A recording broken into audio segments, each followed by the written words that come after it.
네, 만나서 반갑습니다. 하나님 아버지의 마음이란 제목으로 함께 주의 말씀을 나누길 소망합니다. 보통 남자들은 결혼을 하면 철이 든다고 그렇게 다들 말씀하시더라고요. 저도 결혼하고 나서 철이 좀 든 것 같습니다. 늘 나만 알고 살다가 나 자신만 생각하며 살다가 내 옆에 누군가가 있고 난 이 사람과 같이 살아야겠구나 하는 생각을 결혼하고 나서 그걸 깨닫게 되었거든요. 그리고 나서 이제 첫 번째 아이 진혁이가 태어났을 땐 임신 중에 있을 때는 그런 감정을 못 느끼겠다가 그 아이를 실제로 대면했을 때 난 이제 이 아이를 책임져야 되는 위치에 있게 되었구나라고 깨닫게 되었습니다. 물론 많은 부담감이 있었지만 그 부담감이 무겁지는 않았습니다. 그리고 둘째 딸이 태어났을 때 저 둘이 똑같이 사랑하지만 딸도 있길 소망했었거든요. 둘째 딸이 태어났을 땐 또 하나의 부담감이 내 다른 어깨에 올라왔구나. 나도 역시 이 둘째를 위해서 더 열심히 살아야겠구나라는 생각을 했었습니다. 하지만 그것이 절대 나에게 부담으로 온 것은 아니었습니다.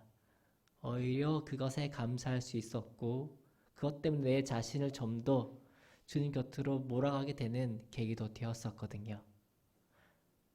그리고 이렇게 생각했습니다. 나는 어떻게든 내가 가진 좋은 것으로 우리 아이들을 키워야지. 내가 가진 최고의 것으로 우리 아이들을 키워야지 이런 마음을 말입니다. 근데 비단 이런 마음은 저뿐만이 아니라 세상의 모든 부모님들이 가지시는 동일한 마음이 아니겠습니까? 비록 그들의 가치관은 다르고 생각하는 바는 달라도 그들의 가치관 안에서 그들이 생각하는 그 바 안에서 최고의 것을 주려고 최고의 것으로 그 자녀들이 잘 자랄 수 있도록 도와주려고 한 것은 일반적인 보편적인 부모님들의 마음입니다. 이와 같은 마음은 아브라함도 마찬가지였을 것입니다. 아니 또 솔직히 말씀드리면 더 깊지 않았을까요? 아브라함은 이삭을 100세에 얻었습니다. 그렇게 숱한 노력 끝에도 생기지 않는 아들이 하나님이 약속하심으로 놀라운 기적으로 자신의 대를 이을 수 있는 아들을 100세에 얻었습니다.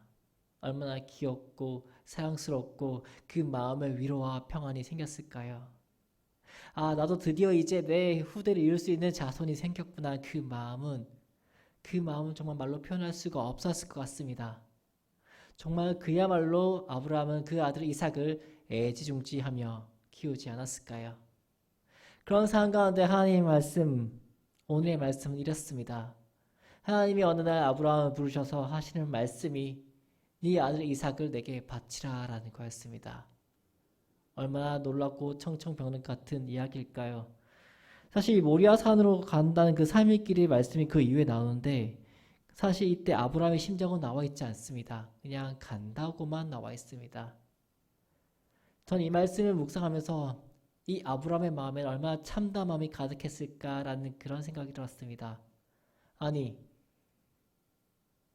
달라 할 때 안 주시다가 약속의 자녀를 그렇게 주셔놓고 이제 와서 다시 바치라니 그게 말이나 되냐 소리냐 말이냐 그 마음이 본인한테 되지 않았을까요? 물론 아브라함은 하나님을 정말로 잘 믿고 그 마음 가득해 신앙심이 깊고 깊었겠지만 그렇다고 해서 그가 아비의 정이 없다고 할 수 있을까요? 그 말할 수 없는 슬픔을 가지고 3일길 모리아 산을 갔을 것입니다. 그리고 차마 이삭이 아버지한테 아버지 우리가 여러 가지 예배 드릴 하나님께 제물 올려드릴 여러 가지 것들이 있는데 재물이 없습니다. 재물이 어디 있냐고 물었을 때 차마 아브라함이 이삭한테 사실 네가 재물이란다라고 그 말할 수 없는 그 심정을 우리는 어떻게 이해할 수 있을까요? 그리고 그렇게 제단을 다 쌓은 뒤에 하나님께 이삭을 바치기 위해 이삭을 밧줄로 묶고 그 칼을 들이밀었을 때 아버지 아브라함의 마음은 어떠했을까요? 물론 엔딩은 우리가 알고 있는 것처럼 실제로 하나님은 이삭을 받지 않으셨습니다. 그리고 우리가 알고 있는 것처럼 하나님은 그저 아브라함을 시험해 보시기 위해 그와 같은 일들을 행하신 것이었습니다. 그렇다면 왜 하나님은 아브라함을 그렇게 시험하려 하셨을까요? 그리고 우리가 한 가지 알아야 될 게 있습니다. 하나님은 인신제사를 받지 않으십니다. 구약 성경에 쭉 읽어보면 하나님이 극도로 싫어하는 제사가 바로 사람을 바치는 제사였습니다. 결코 허락하지 않는 제사를 왜 하나님은 아브라함에게 시험하시려고 그와 같은 일을 만드셨을까요? 사실 이와 같은 말씀을 알기 위해 우리는 좀 더 역사를 더 뒤로 가도록 하겠습니다. 신약에도 이와 같은 사건이 있었습니다. 혹시 어떤 사건이신지 아시나요? 신약에서 이와 같은 사건이 일어났는데 이것은 바로 예수 그리스도의 십자가 사건입니다. 네, 그렇습니다. 하나님은 2000년 전에 이 땅에 자신의 독생하신 아들 예수 그리스도를 이 땅에 내보내셨습니다. 그 목적은 단 한 가지였습니다. 바로 우리를 위해 우리를 대신하여 십자가를 지심으로 죽음에 내모시기 위해서였습니다. 그리고 하나님은 예수님이 그렇게 하나님을 부르짖고 부르짖을 때에도 응답하시지 아니하시고 침묵하셨습니다. 그리고 실제로 예수님은 십자가에 못 박혀 돌아가셨습니다. 네, 결론이 다르죠. 이삭은 죽지 않았지만 이삭은 그 당시 아버지 아브라함에 의해서 죽지 않았지만 하나님의 아들이신 예수 그리스도는 그 십자가에 못 박혀 돌아가셨습니다. 놀라운 일이 아니겠습니까? 그때 아버지 하나님은 어떠한 심정으로 그 자리에 계셨을까요? 아버지, 아버지라고 부르는 예수님의 그 소리를 들으신 하나님 아버지는 어떠한 마음이셨을까요? 우리가 하나님이지 않아서 우리는 신이 될 수 없기에 차마 하나님의 마음을 다 알 수 없지만 부모된 그 심정으로 한 가지 알 수 있는 그 사실은 결코 행복한 일이 아니라는 것입니다. 아니요. 차라리 내가 그 자리 갔으면 하는 그 마음이지 않았을까요? 실제로 십자가 사건은 단순간에 끝난 사건이 아닙니다. 예수님은 아주 오래 긴 시간 동안 십자가에 못 박혀 돌아가셨습니다. 바로 죽으신 것이 아닙니다. 그리고 실제로 죽으신 것은 십자가에 못 박혀 오래 있음에도 죽지 않으셨기에 그 병사가 창을 옆구리에 찔러서 정리가 된 사건이 십자가 사건입니다. 옷 하나 제대로 걸치지 않고 온갖 수모와 역을 당하시고 말할 수 없는 고난을 당하시고 그렇게 십자가에 못 박혀 돌아가셨습니다. 그럼 예수님은요? 예수님은 십자가에 못 박혀 돌아가시기 전에 겟세마네에 올라가서 기도하셨습니다. 주여, 할 수 있으시거든 이 잔을 내게서 피하게 하소서. 예수님은 그 십자가 고통이 얼마나 놀랍고 힘들고 어려운지 알고 있었기에 그 잔이 피해지기를 하나님께 피가 땀이 되도록 그렇게 기도했습니다. 그렇게 하나님께 매달렸습니다. 물론 결론은 그럼에도 불구하고 하나님 뜻을 따르겠습니다 였지만 말이죠. 그게 꼭 쉬운 과정이 아니었습니다. 어느 한 의사가 피가 땀으로 됐는 그 사건에 대해서 이렇게도 설명합니다. 그게 정말 진짜라면 가능하기도 한데 어떨 때 그런가? 사람이 정말로 말할 수 없는 극심한 스트레스를 받을 때 모세에 관해서 피가 터져 나온답니다. 그게 땅구멍으로 나올 수도 있다라고 하시더라고요. 만약 그게 정말로 일어난 일이 맞다면 예수님의 그 기도하는 순간은 죽음과도 같은 그런 고난 속에서 기도를 드리신 것이 아닐까요? 평화에서 기도 드리신 것이 아닙니다. 평화로운 마음으로 기쁜 마음으로 기도 드리신 것이 아니라 그 말로조차 표현할 수 없는 너무나 힘들고 어려운 그 상황에서 하나님께 애원하며 간청했습니다. 그럼 그 기도를 드신 하나님의 마음은 어떠했을까요? 아니 자식이 싫다고 하는데 자녀가 아니라고 하는데 좀 바꿔달라고 하는데 그 음성을 그 마음을 몰라줄 부모가 세상 어디 있겠습니까? 하지만 하나님은 그렇게 하지 않으셨습니다. 왜요? 그렇게 하지 않으시면 우리가 살 수 없으니까요. 애초에 하나님께서, 아니 예수님께서 이 땅에 오신 이유는 단 한 가지.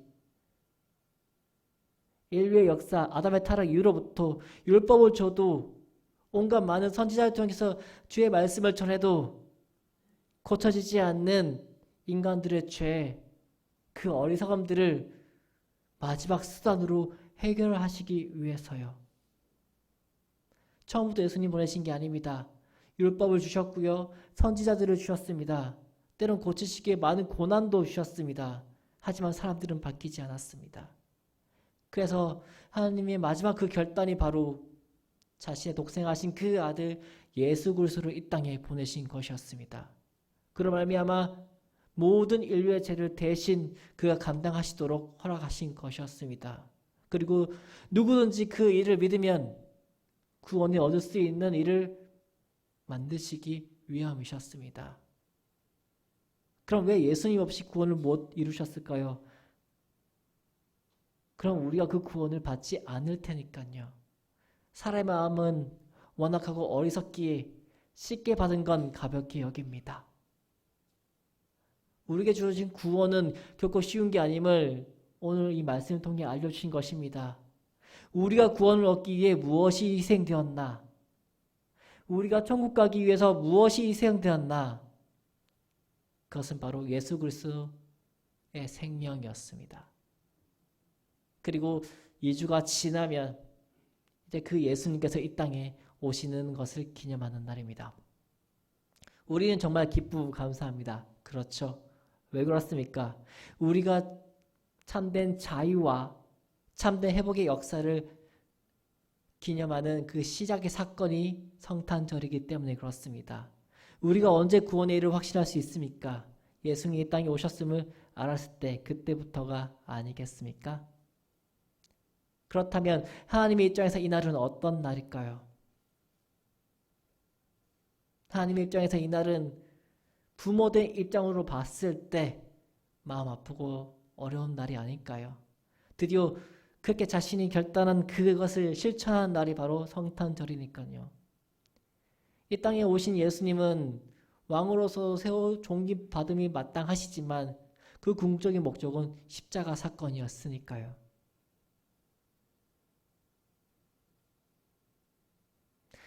이러한 사건을 되돌아봤을 때 하나님께서는 아브라함에게 원하신 것은 무엇일지 다시 한번 되돌아보겠습니다. 하나님은 아마 아브라함을 통해 그리고 예수 그리스도 사건을 통해 우리에게 하신 말씀은 난 내게 이미 나의 최고의 것을 주었다. 그럼 넌 나에게 무엇을 줄 수 있니?가 아닐까요? 애초에 하나님께서 아브라함을 시험하신 것도 이미 알고 계시겠지만 아브라함으로 하여금 1순위는 아들 이삭이 아니라 하나님 자신이 되는 것을 알려주신 것이었습니다. 하나님이 아브라함 마음을 왜 몰랐겠습니까? 알고 계셨어요. 하지만 그 마음을 더 공고히 하시기 위해서 그와 같은 일을 하신 게 아닐까요? 그리고 오늘날 그 사건을 있는 우리에게도 동일하게 말씀하시기 위함이 아니겠습니까? 내가 너를 이만큼이나 사랑하는데 너는 나를 얼마큼 사랑하니? 난 너를 위해 내 자신 전부를 주었는데 너의 마음 가운데 나는 과연 몇 번째이니? 그 질문을, 그 물음을 우리에게 주시기 위해 아브라함 사건도 보여주시고 실제로 예수 그리스도께서 이 땅에 내려오셔서 십자가에 못 박혀 돌아가신 것이 아닐까요?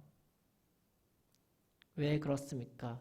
구원의 일은 단순히 믿는다고 되는 일이 아니기 때문에 그렇습니다. 예수님께서 제자들에게 그리고 많은 유대인들에게 이스라엘 백성들에게 이렇게 말씀하셨습니다. 나더러 주여 주여 하는 자마다 다 천국에 들어갈 것이 아니라 하셨습니다. 오직 주의 말씀을 청종하여 따르는 자만 간다고 그렇게 말씀하셨습니다. 왜 부자는 천국에 들어가는 게 낙타가 바늘 구멍 들어가면 더 어려울까요? 자신의 마음의 우선순위에 있어서 하나님보다 앞선 것이 있으니까 그런 게 아니겠습니까?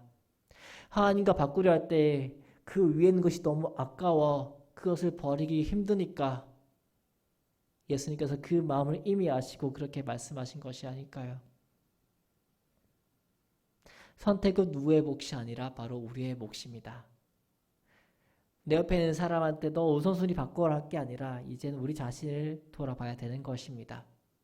오늘 말씀을 통해 내 옆에 있는 사람이라 과연 나를 보면서 과연 나는 하나님이 몇 번째인가를 돌아봐야 될 것 같습니다. 제 말씀을 정리할까 합니다. 저는 이 아브라함 사건과 예수 그리스도 사건을 생각을 보면서 이런 생각을 해봤습니다. 나는 과연 내 아들과 내 딸을 아프리카에 모르는 그 사람 위에 대신 희생시킬 수 있는가? 내 사랑하는 아들과 내 딸을 아프리카의 어떤 질병이 가진 아이를 위해서 대신 희생시킬 수 있는가? 말도 안 되는 이야기입니다. 그렇죠? 물질은 줄 수 있습니다. 근데 내 아들은 안 됩니다. 내 딸도 안 됩니다. 그건 도저히 말이 안 되는 겁니다. 누구나 다 그렇게 생각합니다. 근데 예수님은, 아니 하나님은 그렇게 하셨습니다. 하나님 입장에서 우리가 얼마나 낮고 천한 존재입니까? 지구의 한 모래알보다 못한 우리를 위해서 하나님은 자신의 독생하신 그 아들을, 그리고 그 자신을 우리에게 주셨습니다. 그리고 다시 한번 영원히 실패하지 않는 구원의 길을 허락해 주셨습니다. 우리를 아들이라 딸이라 부르시면서요. 자, 그런 기회와 놀라운 은혜를 받은 우리들은 이제 무엇을 해야 할까요? 전 지금 여러분들한테 자 이제 우리는 그렇게 살았으니 이제 주의 말씀에 따라 우리 모두 다 같이 해외로 가서 선교합시다 라고 말씀드리고 싶은 게 아닙니다. 그분은 그분들의 일이 있고 우리는 우리의 일이 있으니까요. 하나님 우리 얼마간의 재산을 원하시는 것도 아닙니다. 하나님은 이미 온 세상 우주의 주인이신데 우리의 그 알량한 재물을 어떻게 그분을 기뻐하게 하실 수 있겠습니까? 그건 말이 안 되는 겁니다. 무엇인가요? 이제 우리의 마음입니다. 오직 나와 하나님과 대면했을 때 알 수 있는 그것. 과연 나는 하나님 앞에 진실한가? 나는 과연 하나님 앞에 온전한가? 과연 나는 하나님 앞에 그 믿음이 1순위인가? 오직 하나님과 자신만 아는 그 상황 가운데 있을 그 다짐이 이제 오늘 우리에게 필요한 것입니다. 행동은 약할 수 있습니다. 우린 약한 사람들이니까요. 오늘 이렇게 마음가짐하고 또 내일 실패할 수 있습니다. 우리는 완벽하지 않으니까요. 그러나 중요한 것은 그럴 때라도 오늘 이 말씀을 기억하며 다시 한번 다짐하며 주님께 엎드릴 수 있는 그 용기와 그 노력이 우리에게 있어야 되는 것이 아닐까요? 그 노력을 주님을 향해 그리고 이제는 세상을 향해야 되지 않겠습니까? 왜냐하면 이미 주님께서는 세상을 향해 나아오셨으니까요. 그리고 주님께서는 우리에게 이렇게 말씀하셨습니다. 하나님, 예수님 그 자신의 십자가를 지라고 말이죠. 결국 우리가 하나님 신앙의 1순위가 된다는 것은 예수님의 그 십자가를 지고 사는 것이라 될 수 있을 것 같습니다. 그리고 오늘 주의 말씀 함께 들은 우리들은 그 마음을 가지고 그 삶을 온전히 살아낼 수 있길 간절히 소망합니다. 기도하시겠습니다. 참사함과 그 은혜가 풍성하신 하나님 아버지, 오늘 저희들이 이 시간 주의 말씀 듣게 하여 주신 거 너무도 감사를 드립니다. 주님 그렇습니다. 주님 저희를 이 땅에 참 생명의 일로 구원의 일을 허락하여 주셨습니다. 그것을 위해 주님께서는 자신을 그리고 자신의 독생하신 그 아들을 죽음으로 내모셨습니다. 그리고 나서 놀라운 그 은혜의 일을 우리에게 허락해 주셨고 그 길을 걸어갈 수 있도록 도와주셨습니다. 주님은 우리에게 이렇게 놀라운 일을 허락해 주시고 놀라운 선물을 허락하여 주셨는데 저희의 마음은 어떤지 모르겠습니다. 저희는 부족하고 연약하고 미약해서 쉽게 시험에 들고 유혹에 빠지며 때론 넘어지기도 합니다. 주님, 하지만 저희들 그럴 때마다 늘 주님의 그 십자가 사건을 기억나게 하시고 그 사랑을 기억나게 하셔서 다시 일어나 주님을 바라볼 수 있도록 도와주시고 늘 우리의 입술에서 우리의 마음에선 주님이 1순위임을 고백할 수 있는 믿음 또한 허락하여 주시옵소서. 이 모든 것 주님께 의탁하며 나아갑니다. 주님 저희와 함께하여 주시옵소서. 사랑 많으신 예수님의 이름으로 기도드립니다.